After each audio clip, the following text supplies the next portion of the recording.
Soal gugatan ya, ada yang bertanya, Mas itu gugatan bagaimana? Kok ini mau gugat kok ada teman yang sedang berjuang di sana, kok ada yang gugat. Teman-teman, soal gugatan, mau didampingi siapapun, itu buat saya nggak ada masalah. Saya hanya memberikan jalur yang seharusnya dilalui lebih dahulu. Kenapa? Karena teramat sangat penting pihak regulator memberikan keterangan kepada investor ini bagaimana terkait dengan perusahaan yang dia kasih lisensi atau dia kasih izin gitu ya. Dalam hal ini Koperasi Indonesia Berjamaah, bagaimana statusnya di Kementerian Koperasi, itu sangat menjadi rekomendasi yang sangat penting kepada para investor. Sehingga para investor bisa menilai koperasi ini seperti apa sih. Karena beberapa hari yang lalu Mas Suwarto itu telepon saya minta tolong diusahakan untuk diusahakan atau akan memberikan kuasa kepada saya atau meminta advis kepada saya berkaitan dengan investasi yang ditanamkan ke Yusuf Mansur begitu.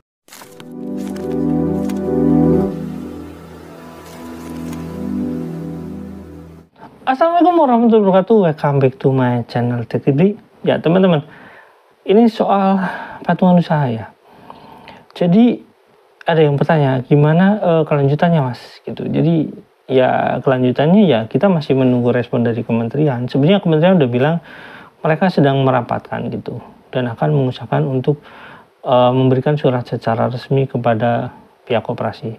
Tapi saya belum tahu ya karena kemarin habis lebaran gitu, belum ada kabar lagi. Nah teman-teman, ada berita atau misalkan ada video dari Pak Jenny di sana wawancara, katanya Pak Suwarto kalau nggak salah namanya itu dia mau menggugat ya teman-teman, dia menggugat Yusuf Mansur kalau misalkan tidak bisa Yusuf Mansur itu memenuhi keinginan dia gitu. Teman-teman bisa lihat dulu videonya sebagai berikut. Yuk, check it out. Para pemirsa dimanapun berada, saya pada hari ini, pada hari Senin tanggal 26 ya, hari Senin tanggal 26 silaturahmi ke rumahnya Mas Suwarto. Iya. Karena beberapa hari yang lalu Mas Suwarto itu telepon saya minta tolong diusahakan untuk diusahakan atau akan memberikan kuasa kepada saya atau meminta advis kepada saya berkaitan dengan investasi yang ditanamkan ke Yusuf Mansur begitu. Jadi hari ini Mas saya jauh-jauh nih Mas. Ya kebetulan ada perjalanan ke Jawa Tengah. Terus saya ke Solo, ya udah sesuai dengan janji saya beberapa hari yang lalu waktu Mas Suwarto telepon saya, Mas Suwarto minta ketemu sama saya. Saya minta sebenarnya ketemu di Solo gitu. Cuman Mas Suwarto katanya orang nggak punya biaya, nggak punya biaya. Terus kemudian Mas Suwarto wes Mas tak biayai. Ternyata juga nggak bisa ninggal kerjaan. Ya wes aku saya ngalah Mas Rene rapopo. Iya Pak ya. Nggih, pripun Mas? Kabarnya gimana Mas? Kabarnya keluarga ini? Kabarnya ya alhamdulillah sehat Pak. Iya. Sehat, kewarasan. Iya.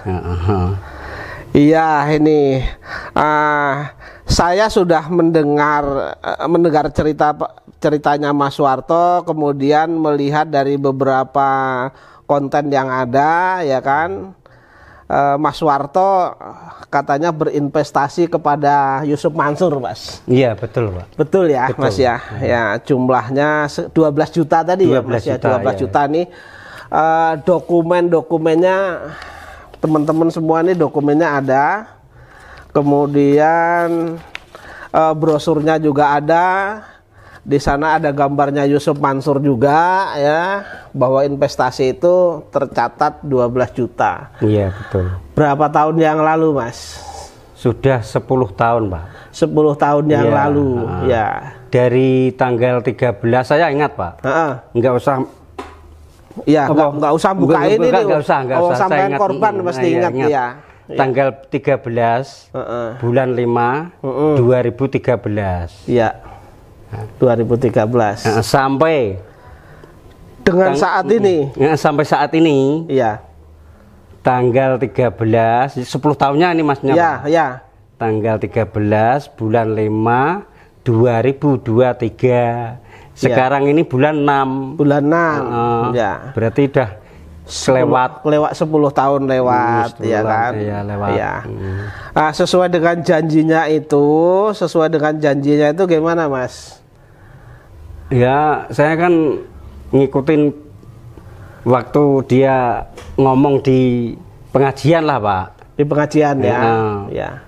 Itu nanti kalau 10 tahun itu direfund ke rekening masing-masing ya. Penginvestasi gitu. Ya. Jadi yang berinvestasi 12 juta itu nanti akan dipulangkan 12 juta penuh. Iya. Terus kemudian berikutnya akan 8%-nya itu akan dapat 8% ya, gitu. Sampai dengan meninggal mungkin ya, sampai bisa diwariskan malah. Ya, gitu. Karena ini menurut saya hitung-hitungan Yusuf Mansur itu kan mengambil dana dari masyarakat, menghimpun dana dari masyarakat, dibelikan suatu usaha, kemudian sampai dengan 10 tahun itu kemungkinan berpikirnya dia sudah pulang uangnya, sudah kembali, kalau bahasa ininya BEV lah ya, break even point. Jadi sudah nol, jadi uang investor dipulangkan, terus kemudian bisnisnya masih, itu nanti yang akan memberikan 8%, itu mungkin itu mungkin seperti itu. Tapi kenyataannya kan jangankan modalnya mau ditarik saja, kalau saya lihat ini kan gini, Pak. Ya. Saya udah di Jakarta kemarin, Pak. Bulan ke Jakarta ya, Mas ya. Ya.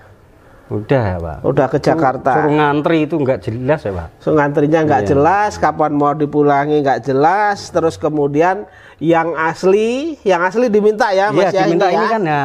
Nah, ini Butini itu namanya, Pak.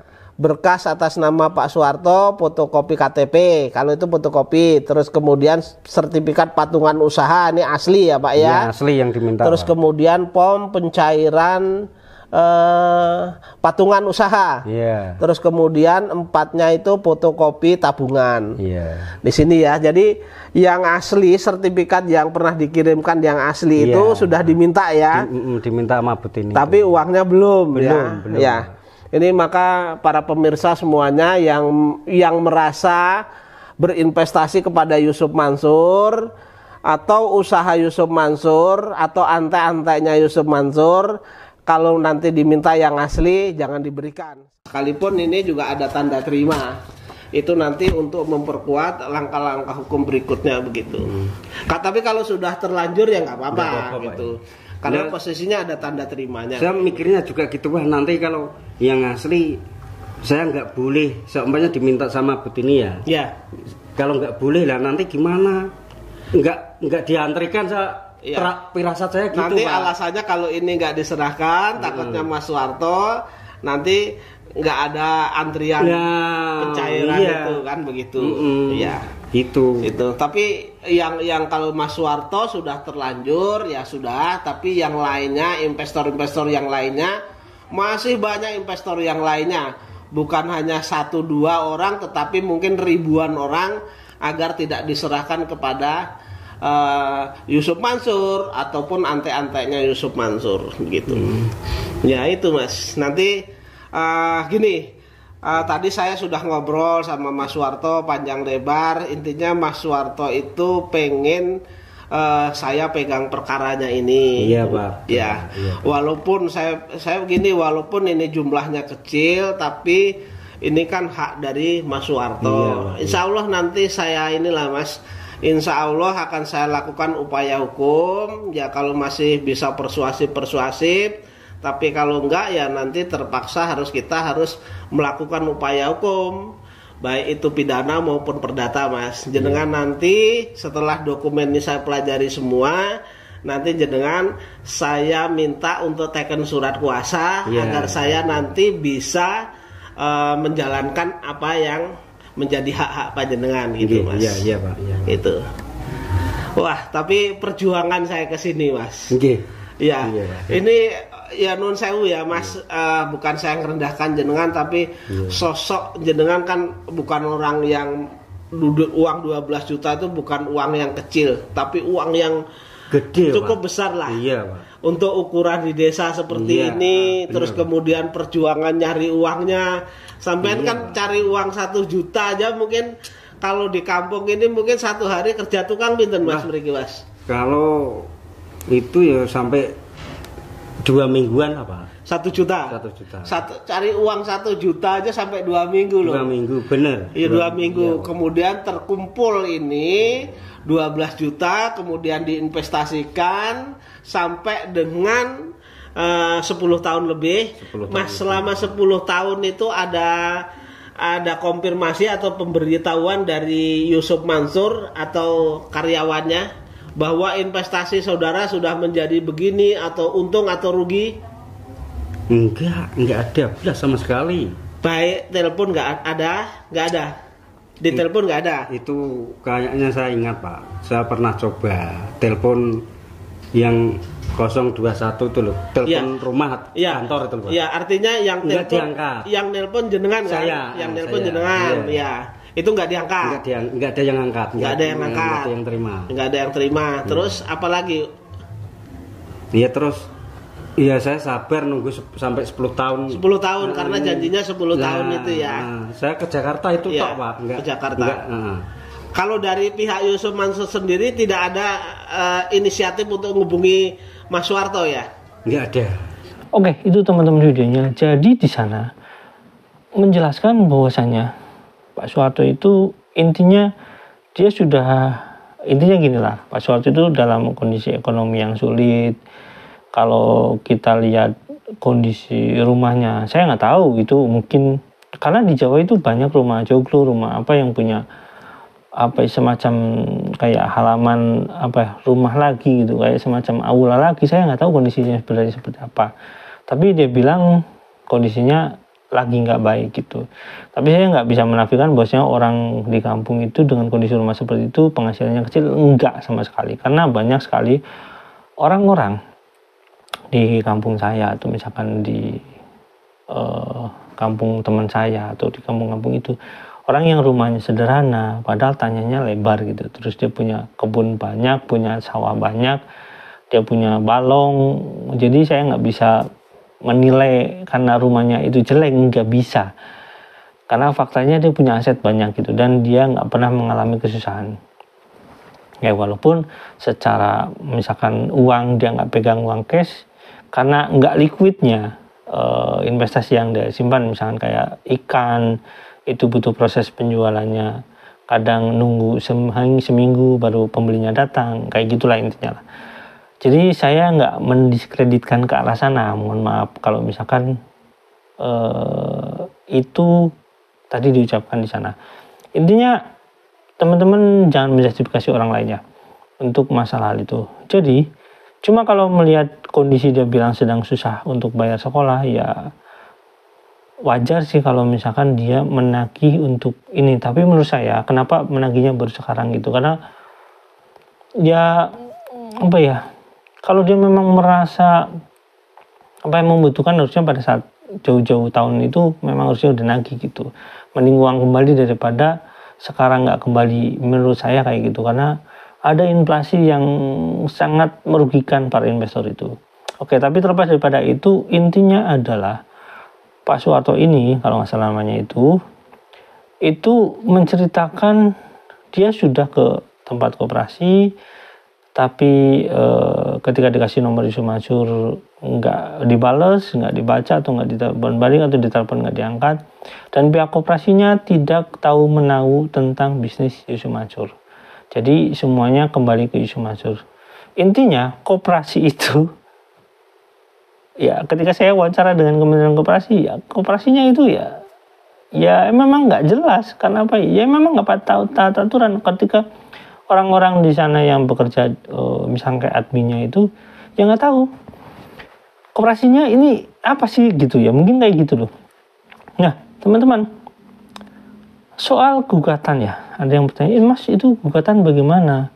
Kok ini mau gugat, kok ada teman yang sedang berjuang di sana, kok ada yang gugat? Teman-teman, soal gugatan mau didampingi siapapun itu buat saya nggak ada masalah. Saya hanya memberikan jalur yang seharusnya dilalui lebih dahulu. Kenapa?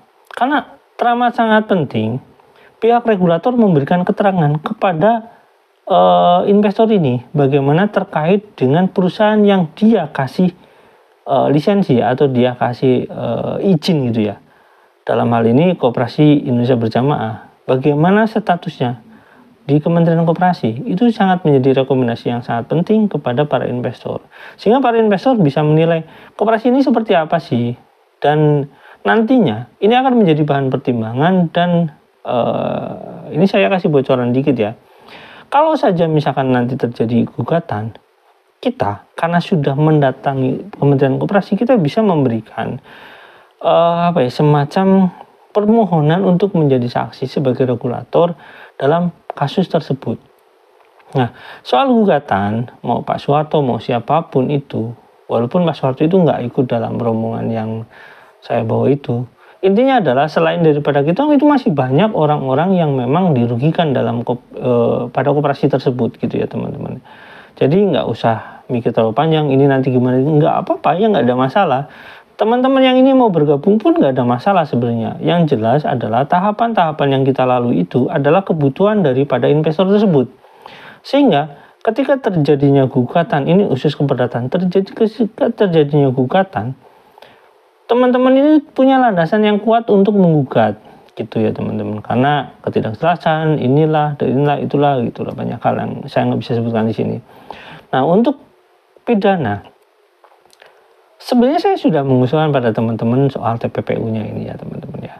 Tapi kembali lagi, teman-teman ini apakah mau mengajukan pidana atau ya kembali lagi nanti teman-teman ini siapa yang pegang pengacaranya siapa. Sebenarnya saya sudah mengusulkan, tapi ya sudahlah. Ya kalau misalkan mereka mau dengan Pak Jenny, itu saya nggak ada masalah sama kali. Atau misalkan mereka mau sendiri, ya nggak masalah, karena berarti intinya ada banyak sekali orang yang dirugikan oleh Yusuf Mansur sehingga gugatannya jadi banyak. Nah, soal gugatan ini nanti bertentangan dengan nggak ada sama sekali. Jadi ketika orangnya berbeda melakukan gugatan ini, dan pengacaranya berbeda, tentu saja itu akan berbeda pula. Tapi akan lebih baik memang disatukan. Ya kembali lagi pada teman-teman, silakan monggo, saya nggak ada intervensi apapun terhadap teman-teman yang ini. Yang jelas teman-teman ini memang tujuannya untuk kepentingan mereka. Minimal nanti kalau misalkan kita mau sidang, ya kita bisa mengundang Kementerian Koperasi untuk menjadi saksi gitu ya. Tapi ada kunci yang menarik teman-teman, cuma nggak bisa saya ceritakan ini tentang TPPU ya. Oke, sampai di sini. Jangan lupa subscribe dan komen, jangan lupa juga share. Wassalamualaikum warahmatullahi wabarakatuh. Bye.